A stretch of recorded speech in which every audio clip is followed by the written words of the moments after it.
Yo, yo, yo. Yo. What's up, We gang? just went on Insta Live together. I think it went pretty well. It went fantastic, I think. Something inspirational, go. People think success is super easy, that making money is easy. They don't see the hard work, they don't see the grind. They look at us, they're like, oh, you're a bunch of spoiled brats. Me and you, as you know, Allon, we came from nothing. At a certain point, we have nothing to eat. We were literally living from, our parents were living what? From hand to mouth. From day to day. And the thing is, you gotta constantly build that wave. You gotta work hard. You gotta do the blood, sweat, and tears. You gotta get through it. If you wanna succeed, you gotta push. You gotta motivate. You gotta consistently be on top of your shit and hold yourself accountable. And with that, you're gonna build a wave that ends up crashing. And baby, when it rains, it pours. And fucking let it pour all over us all day, baby. That was fire. And you know what? You're so right. You know the other day, did I tell you that somebody said we're the type of people that got handed everything and all this stuff? I told you. First of all, we came from nothing. And when I say nothing, I mean like we slept in the factory at a certain point. When our parents came to America, there was literally no money that we had to sleep in a factory on 8 mattresses so the rats won't eat us.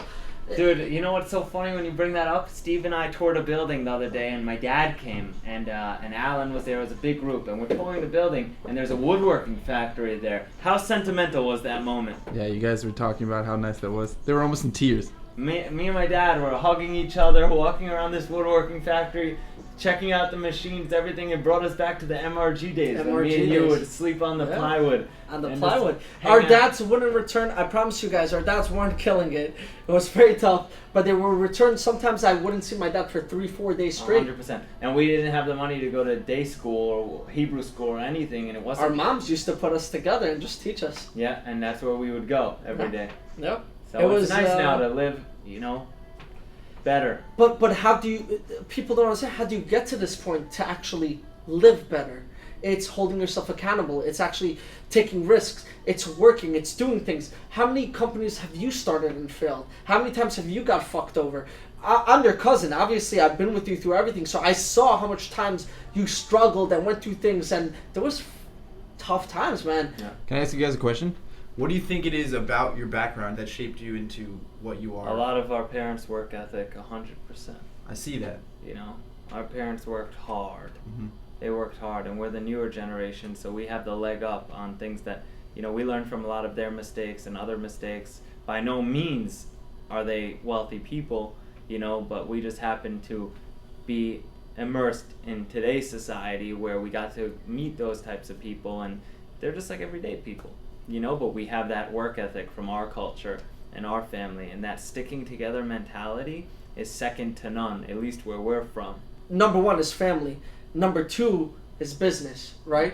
So our fathers laugh at us at all times because we work hard, but also we work different, right? Because a lot of the new age is different. It's knowing how to talk, communicate, connect. So they're like, oh, you guys are hanging out all day, but it's not really hanging out. They're just so used to like that steel work, grabbing it, feeling it, touching it. Because they work in factories. Exactly. So for them, it's like, but now they're seeing the. My dad saw the video of me with my feet up eating sunflower seeds. I didn't hear the end of it. I still hear it. You just hang out all day in your office with your feet up eating sunflower seeds. It kills me every time. Same thing with my TikTok. My dad, I created a TikTok. What are you making these dancing videos? And he's like, what the hell are you doing? Can I ask you? I'm like, oh, it's marketing, it's branding. We're trying to step outside the box. He's like, but why? And it's just that mentality.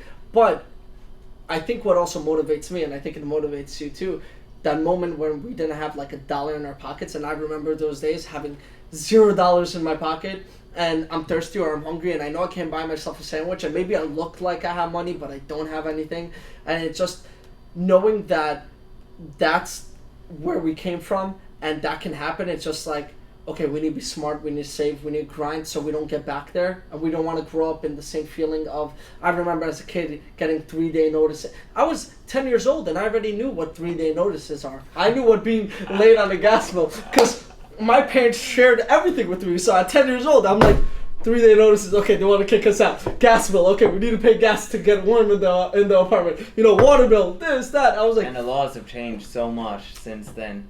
Remember back then it was totally different. Destabilizing was legal.